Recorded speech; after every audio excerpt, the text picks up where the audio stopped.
The 1960s revolutionized science fiction cinema forever. While everyone remembers 2001, A Space Odyssey, and Planet of the Apes, an underground current of mind-bending sci-fi gems lurked beneath the mainstream. These forgotten masterpieces influenced everything from Star Wars to The Matrix, yet most viewers today have never even heard their names. What if I told you the DNA of every modern sci-fi blockbuster can be traced back to these overlooked classics? Ready to discover the hidden blueprints of everything you love about science fiction today? La Jetée, 1962. Ever seen 12 Monkeys? Then you've witnessed the ghost of La Jetée, the 28-minute French masterpiece shot almost entirely with still photographs that inspired it. Director Chris Marker creates a haunting post-apocalyptic tale where scientists send a prisoner back through time to save humanity. The twist? The man keeps dreaming of a childhood memory at an airport jetty where he witnessed a murder, only to discover he was witnessing his own death. The film's radical storytelling technique uses frozen moments stitched together like memories, with only a single breathtaking moment of actual movement when a sleeping woman opens her eyes. Time magazine called it the greatest science fiction short ever made, while Terry Gilliam admitted he stole everything from it for 12 Monkeys. Made for practically nothing, this experimental gem would influence generations of filmmakers obsessed with time travel paradoxes and fractured realities. What makes La Jetée truly extraordinary is how it accomplishes more in 28 minutes than most sci-fi epics do in 3 hours. It's the grandfather of every time loop narrative from Edge of Tomorrow to Looper, a whispered legend among filmmakers that somehow still hasn't found the mainstream audience it deserves. The haunting narration describing a world where above ground, Paris, like most of the world, was uninhabitable, riddled with radioactivity, creates a more vivid apocalypse through words and still images than most films achieve with $100 million budgets. When the protagonist finally realizes the truth about his childhood memory, the emotional gut punch lands harder than any CGI spectacle. Chris Marker refused to do publicity or interviews about the film, adding to its mystique. David Bowie was so obsessed with it that he recreated scenes from it in his Jump They Say music video, introducing a new generation to its haunting imagery. Alphaville, 1965. Jean-Luc Godard, the rebellious French New Wave director, created the weirdest noir sci-fi hybrid ever by filming a futuristic dystopia on the streets of 1960s Paris without a single special effect. American secret agent Lemmy Caution arrives in Alphaville, a city controlled by a fascist computer called Alpha 60 that has outlawed human emotions and executes anyone showing love or crying. The genius of Alphaville is how Goddard uses existing modernist architecture, neon, hotel signs, and bureaucratic office buildings to create his dystopia, proving science fiction is about ideas, not budgets.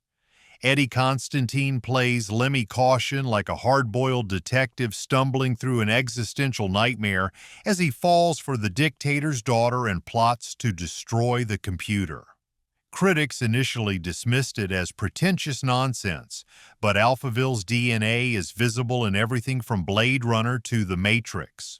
The film won the Golden Bear at the Berlin Film Festival, and Goddard's vision of emotionless technocracy feels more relevant today than ever. The computer's mechanical voice alone will haunt your nightmares as it coldly calculates the value of human life through pure logic. What's wild is how Goddard shot guerrilla style without permits, simply pulling up to buildings in Paris that looked futuristic and filming before security could stop him.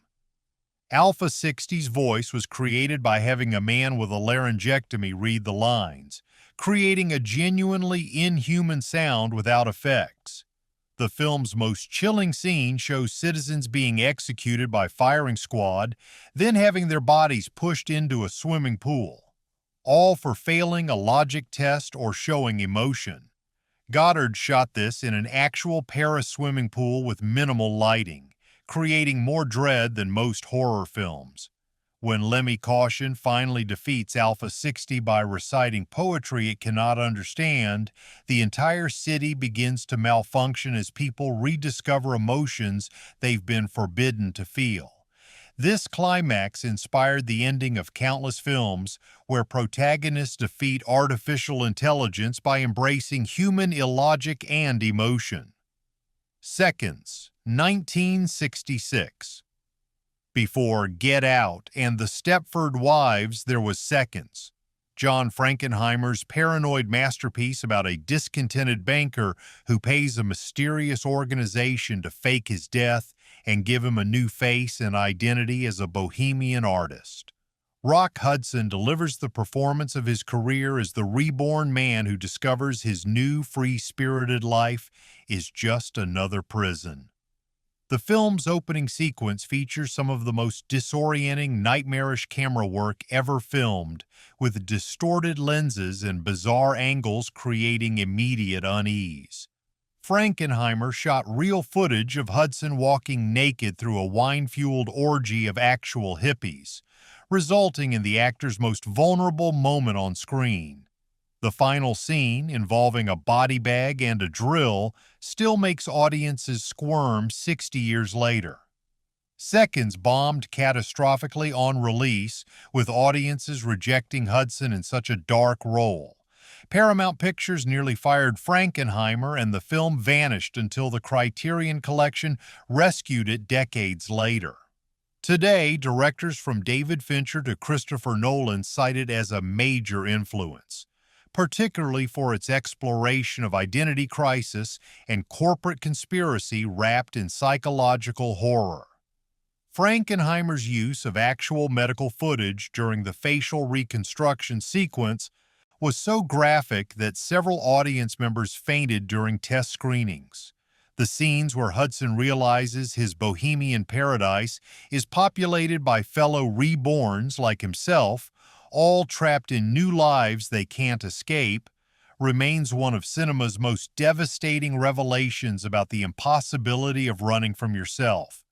The film's legendary cinematographer James Wong Howe came out of retirement specifically to shoot it, using fisheye lenses and handheld cameras that were revolutionary for Hollywood at the time. Seconds was so ahead of its time that Frankenheimer couldn't get financing until Hudson agreed to star. And Hudson only took the role because he wanted to prove he could handle serious dramatic acting beyond his romantic comedy persona. The film's lasting influence can be seen in everything from Face Off to Westworld, all exploring the terrifying possibility that identity itself is just another commodity to be bought and sold. Fahrenheit 451, 1966. Francois Truffaut's only English-language film turns Ray Bradbury's classic novel about book burning into a hauntingly beautiful vision of conformist hell. In a future where books are outlawed, fireman Guy Montag burns literature until meeting a book-loving rebel who awakens his conscience. The twist? Christie plays both Montag's wife and his revolutionary lover. Two sides of femininity in a world without imagination. The film's saturated colors create a candy-coated dystopia where everything looks plastic and artificial. Truffaut refused to include any written words on screen except those in burning books, so all credits are spoken aloud. The most chilling scene shows housewives mindlessly reciting lines from an interactive television program, foreshadowing our own social media echo chambers. Critics savaged the film upon release, calling it Truffaut's weakest work. Bradbury himself criticized the casting and execution, yet time has vindicated this subtle masterpiece as eerily prophetic about screen addiction and the death of reading. The final scene, where book people wander through snow reciting novels they've memorized, remains one of cinema's most poetic visions of resistance against cultural amnesia. Truffaut battled the studio over the burning of actual books during filming. He insisted on using real books despite the expense and controversy. The production acquired thousands of unwanted books, but crew members would secretly rescue volumes they valued before they could be burned. For the scene where Montag burns his hidden collection, Truffaut insisted on using actual first editions of classics, causing uproar among bibliophiles until it was revealed they were convincing replicas.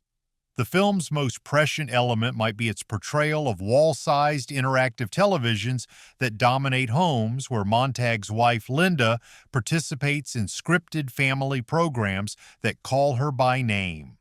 This eerily predicted everything from reality TV to personalized streaming algorithms. The monorail system featured in the film was an actual functioning railway in France, and Truffaut chose to shoot many scenes at dawn to capture an uncanny light quality that makes the familiar world seem slightly alien, a technique later adopted by countless dystopian films. Fantastic Planet, 1973. Though technically released in 1973, Fantastic Planet was conceived and developed throughout the late 1960s during the Prague Spring, with its production disrupted when Soviet tanks rolled into Czechoslovakia. This French-Czech animated wonder depicts humans kept as pets by giant blue aliens on a surreal world teeming with bizarre creatures. Director René Laloux and illustrator Roland Topor created a psychedelic allegory about oppression that feels like a fever dream animated on acid. Every frame burst with strange vegetation and impossible life forms, plants that devour themselves, headless birds, and meditation machines. The film's mesmerizing jazz-funk soundtrack by Alan Goraguer has been sampled by everyone from Jay Dilla to Flying Lotus. The animation technique uses intricate paper cutouts moved frame by frame, creating a hypnotic otherworldliness no CGI could match. Fantastic Planet won the Special Jury Prize at Cannes, though American distributors initially balked at its adult themes and trippy visuals. Laloux fought against commercializing his vision, refusing to tone down scenes of cruelty where giant aliens casually murder human pets. The film's influence spans from Hayao Miyazaki to Adult Swim's entire aesthetic, proving that sometimes the most alien worlds come from the strangest corner of human imagination. What's rarely discussed is how the film's creation became an act of political resistance. When Soviet forces invaded Czechoslovakia in 1968, the Czech animators smuggled their work in progress to Paris to complete it beyond the reach of censors. The scene where human Oms stage a revolution against their Drog masters became a direct allegory for the Czech resistance against Soviet occupation. The film's most disturbing sequence shows Drog children playing with human pets until they accidentally kill them, a commentary on how oppression can be perpetuated even through seemingly innocent cultural norms. The film's distinct visual style came from Roland Topor, a surrealist artist known for his disturbing, nightmarish illustrations and his work on Roman Polanski's The Tenant. The animation process was painstaking. Each character was cut from paper with movable joints, positioned against painted backgrounds, and photographed frame by frame. This laborious technique gave the film its unique aesthetic that still influences animation today, particularly in shows like Rick and Morty and films like The Spine of Night. The Face of Another, 1966, Hiroshi Teshigahara's Japanese masterpiece, follows a businessman whose face is destroyed in an industrial accident. When a brilliant doctor creates him a lifelike mask, he begins living a double life, even attempting to seduce his own wife as a stranger. Meanwhile, a young woman whose face was disfigured in the Nagasaki bombing provides a haunting parallel narrative about identity and alienation. The film's clinical white sets and glass-walled laboratories create a sterile nightmare where identity becomes just another medical procedure. The mask itself, realistic yet subtly wrong, produces the uncanny valley effect decades before CGI would attempt the same. The most disturbing sequence shows dozens of identical masks hanging in the doctor's lair, suggesting an army of fake identities waiting to be deployed. Critics praised the film's visual brilliance, while audiences recoiled from its philosophical coldness. Roger Ebert called it one of the most uncomfortable viewing experiences imaginable and absolutely essential. The film's exploration of how faces determine our place in society predicts everything from face-off to social media filters, questioning whether we're anything more than the masks we wear for others. Teshigahara, primarily known as a master flower arranger and potter before becoming a filmmaker, brought his sculptor's eye to every frame. The laboratory where the mask is created resembles an art installation more than a medical facility, with glass partitions creating visual layers that reflect and distort the characters. The film's most innovative sequence uses split-screen techniques to show the businessman's fractured psychology as he begins to lose track of which identity is real. The lead actor, Tatsuya Nakadai, had to perform much of the film with his face completely covered, relying solely on body language and voice to convey his character's deteriorating mental state. The doctor's chilling monologues about how faces dictate human relationships were drawn from actual psychological studies about facial recognition and social acceptance. This scientific grounding makes the film's exploration of identity all the more disturbing. It's not just philosophical speculation, but based on our actual psychological dependence on faces for human connection. World Without Sun, 1964. Jacques Cousteau's forgotten sci-fi documentary showcases a real-life undersea colony where oceanauts lived 30 feet below the ocean surface for a month. While most documentaries just record reality, Cousteau staged elaborate sequences making this feel like a genuine sci-fi film, including men riding underwater scooters through bioluminescent waters and explorers in bubble helmets encountering alien-like deep-sea creatures. The continental shelf becomes an alien world as divers deploy from their pressurized habitat, Continental Shelf Station 2. The film's most jaw-dropping sequence shows a diver riding a diving saucer, a miniature submarine, down to 1,000 feet where creatures straight out of a nightmare drift through the darkness. The entire expedition cost over $300,000 in 1964 dollars, equivalent to millions today. World Without Sun won the Academy Award for Best Documentary, yet has been overshadowed by Cousteau's other works. Director Wes Anderson cites it as a primary influence on The Life Aquatic, particularly its surreal combination of science and staged adventure.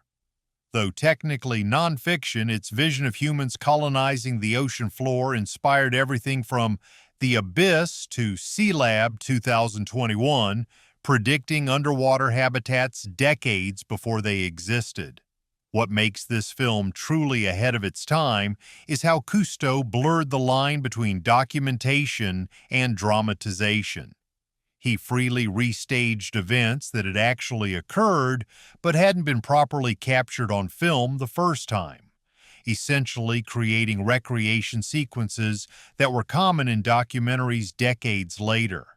The underwater habitat itself was revolutionary, featuring portholes where divers could observe sea life, comfortable living quarters, and a wet room where divers could enter and exit without decompression. The most incredible aspect was how the oceanauts' bodies adapted to the pressure, allowing them to stay underwater for hours without decompression sickness, a phenomenon Cousteau called saturation diving that revolutionized deep-sea exploration. The film's eerie underwater scenes, particularly those featuring divers swimming at night through bioluminescent plankton, inspired countless science fiction films about alien worlds. James Cameron has specifically cited these sequences as influential on his underwater sequences in The Abyss and Avatar: The Way of Water. The Tenth Victim, 1965. Before The Hunger Games or Battle Royale, this stylish Italian satire imagined a future where murder is legalized through the Big Hunt, a government-sponsored contest where hunters must kill their assigned victims for fame and fortune. Marcello Mastroianni plays a veteran contestant targeted by American champion Ursula Andress, whose lethal weapon of choice is a double-barreled bra that fires bullets. The film's pop art visual style, all white modernist architecture, op art patterns, and mod fashion, creates a candy-colored dystopia where violence becomes just another consumer product. Director Elio Petri stages kills as elaborate media spectacles, including one where Andress performs a striptease at the Masso Club, culminating in her shooting her target as advertisers film the murder for a commercial. Despite its campy elements, The Tenth Victim offered a scathing critique of media violence that was decades ahead of its time. Federico Fellini praised its vicious satire of television's commodification of everything, while its prediction of reality TV where death becomes entertainment feels uncomfortably prescient. Quentin Tarantino has frequently cited it as inspiration, borrowing its black and white checked floors for multiple films. The film's most prophetic element is how it predicted the commodification of violence through sponsorship. Hunters receive lucrative endorsement deals to kill in specific ways that highlight products. One character must kill using a specific brand of chewing gum to fulfill his contract. This predicted not just modern product placement, but the entire influencer economy where even the most intimate moments are monetized and staged for maximum engagement. Based on Robert Sheckley's short story The Seventh Victim, the film expanded the concept into a global phenomenon where the Big Hunt has replaced war as humanity's outlet for aggression. The temples of the Sun cult, where members worship wearing bizarre sun-shaped headpieces, influenced everything from The Wicker Man to the aesthetics of modern music festivals. Most impressively, the film maintains a perfect balance between satire and genuine romance as the hunter and victim inevitably fall in love, a trope that would become standard in later dystopian action films. The Illustrated Man, 1969, Rod Steiger delivers one of his most unhinged performances in this anthology film based on Ray Bradbury stories, playing a carnival worker covered in magical tattoos that come alive to tell stories. Three tales unfold. Parents install a virtual reality nursery that turns murderous. Astronauts land on a planet that manifests their deepest desires, and future humans flee Earth but can't escape rain. The film's ambitious visual effects create a hallucinatory quality as the tattoos writhe and transform on Steiger's body. Director Jack Smite shot the tattoo sequences through mirrors and prisms, creating a disorienting kaleidoscope effect.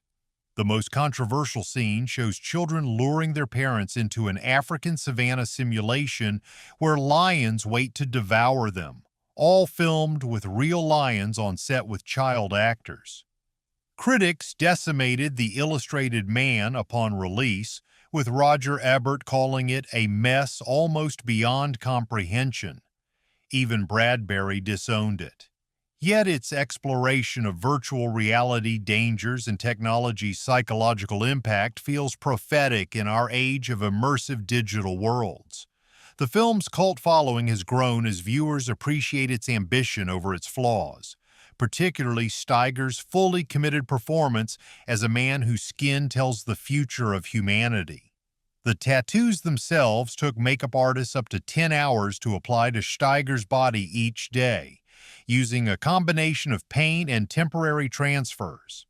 Steiger went so deeply into character that he reportedly experienced hallucinations during filming, believing at times that the tattoos were actually moving on his skin. The film's most effective story, The Welt, about a virtual reality nursery that manifests children's violent thoughts, predicted both the concept of immersive VR and concerns about how digital environments might amplify dark impulses. Claire Bloom, who plays both the tattooed man's former lover and multiple roles within the stories, had to undergo similarly extensive makeup processes, including a scene where she appears as a translucent alien being achieved through multiple exposure photography. The film's framing device, where a young man encounters the tattooed carnival worker and becomes increasingly obsessed with his stories, creates a hypnotic, nightmarish quality that builds to a shocking climax where the young man discovers a blank patch of skin that reveals his own fate. Phase 4, 1974. Legendary title sequence designer Saul Bass directed only one feature film. This mesmerizing sci-fi horror about super-intelligent ants building mysterious towers in the desert.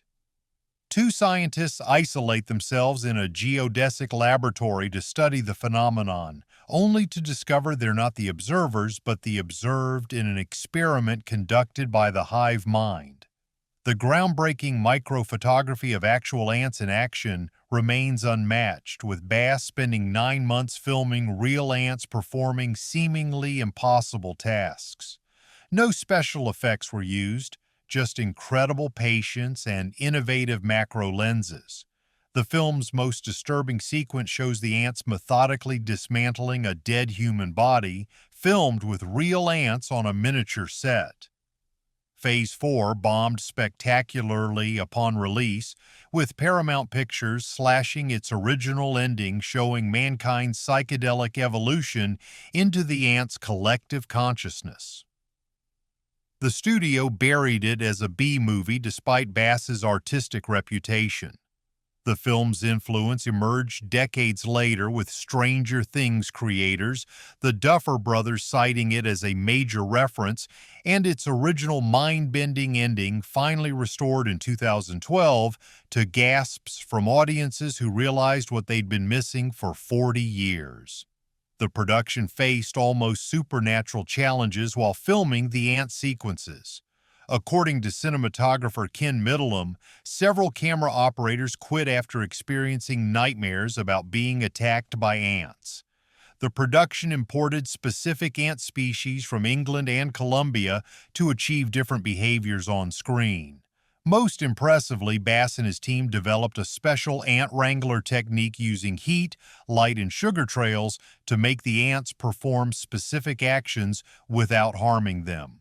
The film's iconic geometric imagery, particularly the mysterious towers and perfect circles the ants create, influenced everything from Nine Inch Nails' music videos to Chris Cunningham's disturbing visual art. The laboratory set, a futuristic dome in the middle of the desert, was actually functional as a research station and was later purchased by a university after filming completed. Most haunting is the film's implication that human consciousness is merely a stepping stone in evolution, a theme that would later be explored in films like 2001 and Under the Skin. The Creation of the Humanoids, 1962, made for just $75,000 on a single set, this philosophical gem predicted nearly every major development in robot ethics decades before Blade Runner or Westworld. After nuclear war decimates humanity, blue-skinned robots called humanoids become increasingly sophisticated, with the most advanced R-96 models indistinguishable from humans.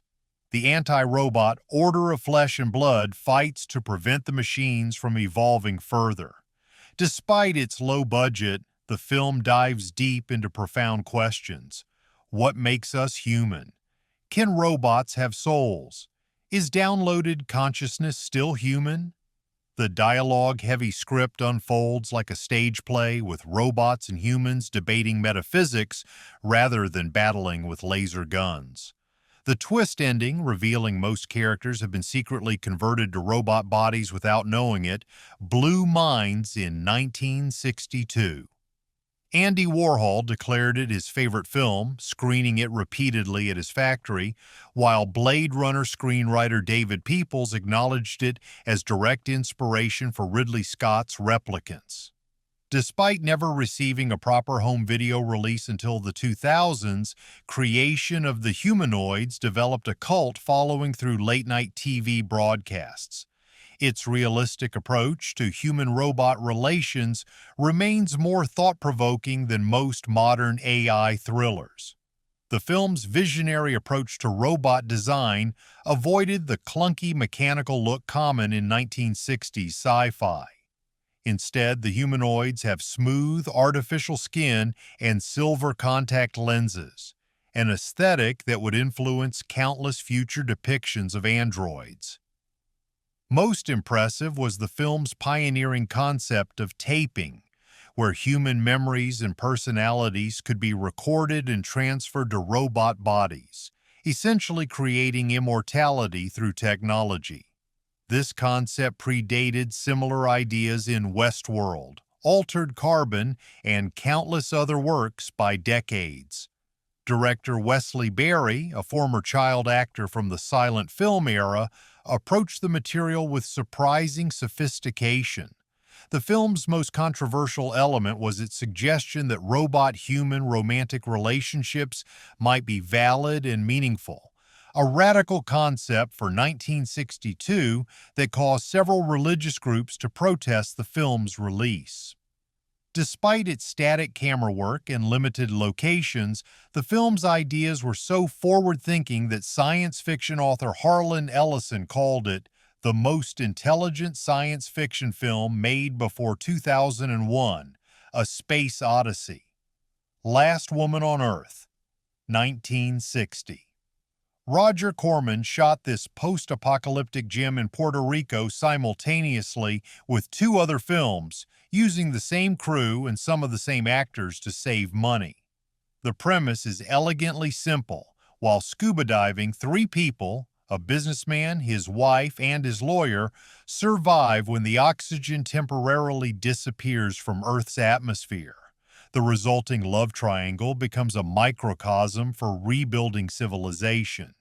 Filmed in vibrant color when most low-budget sci-fi was still black and white, Last Woman makes excellent use of Puerto Rico's beaches and abandoned buildings to create its empty world.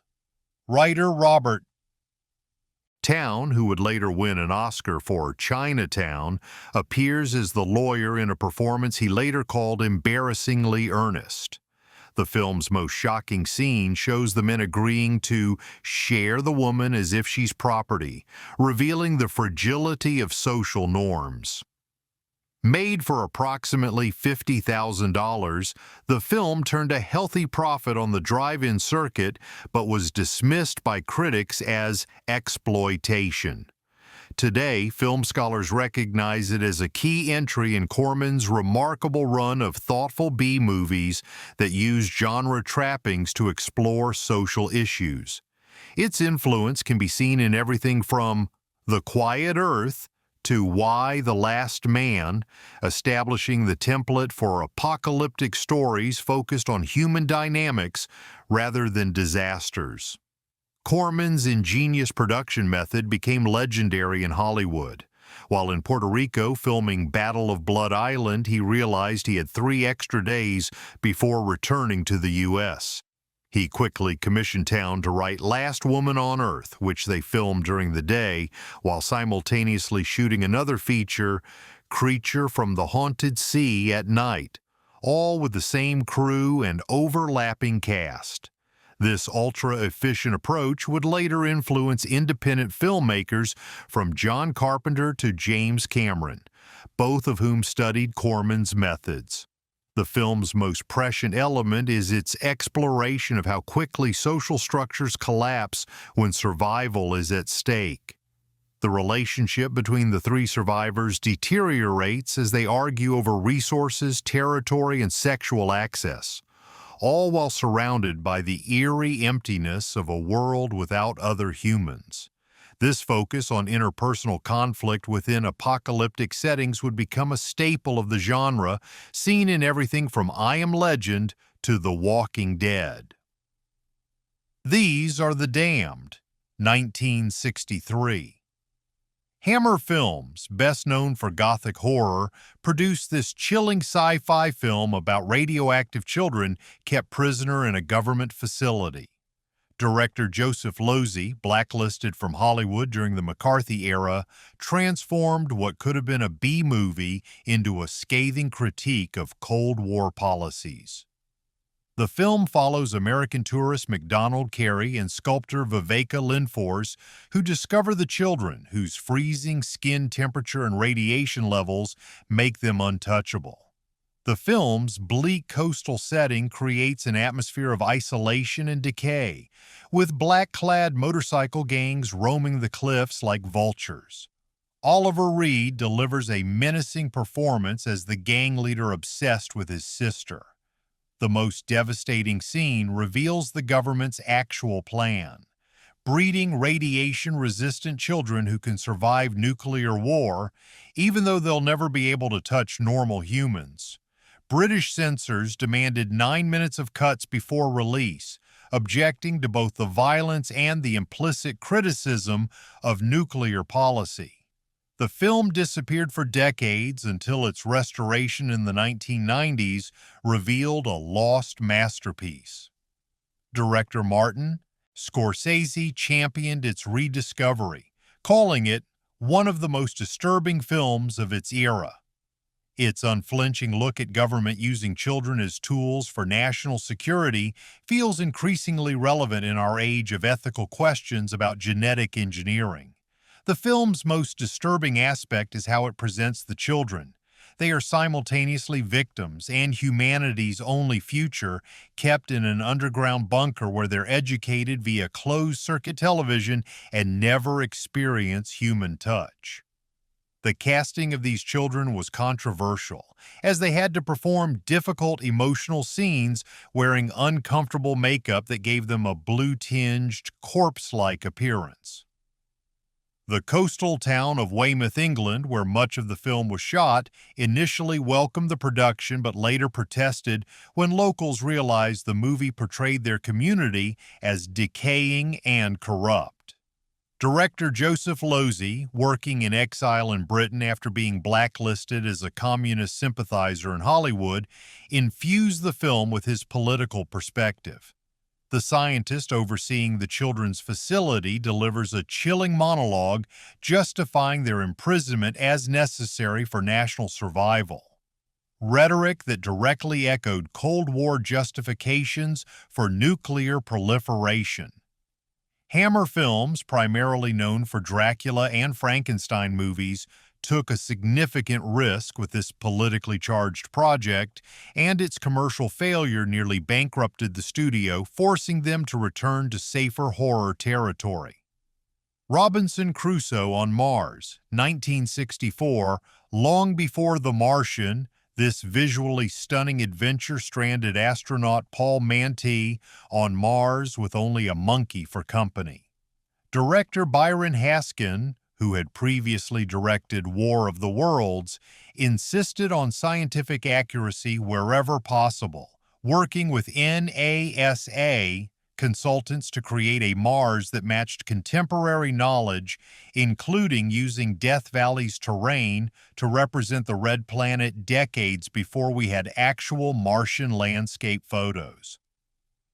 The film's production design remains impressive, particularly the underground ice caves where Mantee's character discovers oxygen pockets. Batman's Adam West appears briefly as a fellow astronaut before meeting a grisly fate. The most ambitious sequence shows alien mining ships harvesting the Martian surface, achieved through impressive miniature work and colored gas effects that still hold up today. While some scientific elements have aged poorly, the film's meticulous attention to survival details predicts the procedural realism of The Martian by 50 years. Criterion Collection's restoration revealed the film's spectacular use of color and composition that had been lost in poor TV transfers. Director Ridley Scott acknowledged watching it repeatedly while preparing The Martian, calling it the grandfather of realistic space survival films. The production team faced enormous challenges filming in Death Valley, where temperatures reached 120 degrees Fahrenheit in the daytime. The astronaut suit worn by Manti had no cooling system, causing him to nearly collapse from heat exhaustion several times. The monkey actor, Mona, required a specialized trainer and became so stressed by the desert conditions that many scenes had to be shot in a studio with imported sand and rocks to match the Death Valley locations. Most impressive was the film's attention to the psychological effects of isolation. Commander Kit Draper's gradual mental deterioration, including hallucinations and conversations with his dead colleague, explored space madness decades before films like Solaris and Moon.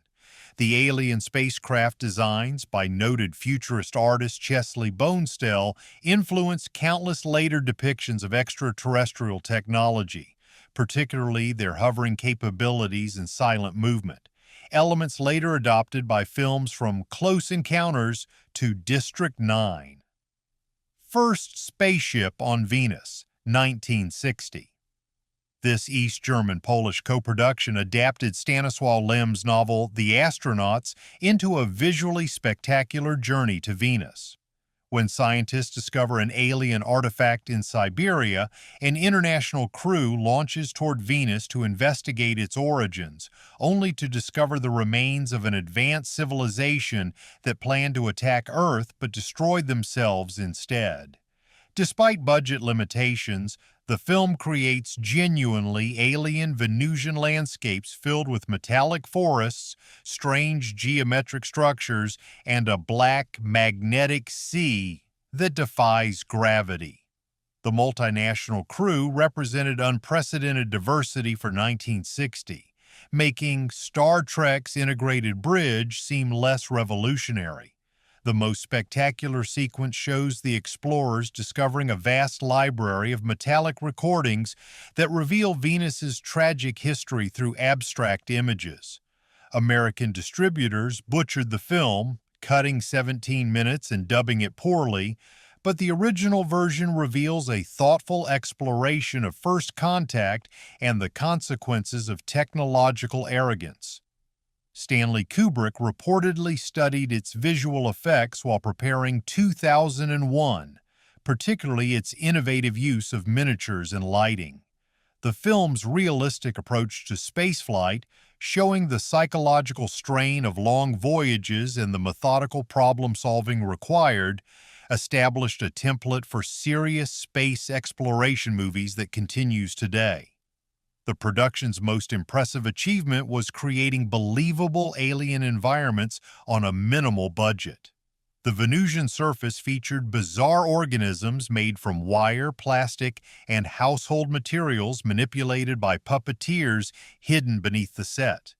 The living metal forest was created using mercury poured over vibrating platforms, creating an otherworldly rippling effect impossible to achieve with conventional special effects. Most innovative was the film's depiction of alien communication through visual patterns and geometric symbols rather than spoken language, a concept that would later be explored in films like Arrival.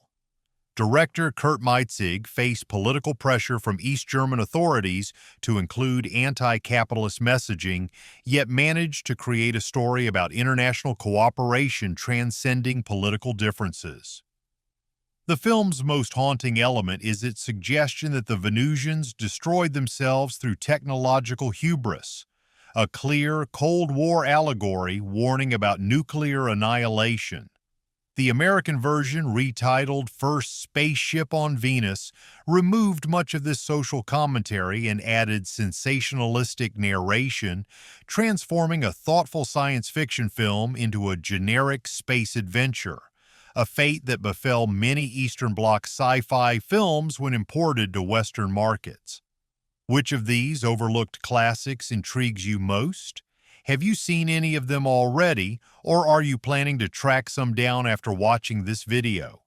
Drop a comment below with your thoughts or recommendations for other forgotten sci-fi treasures we might have missed.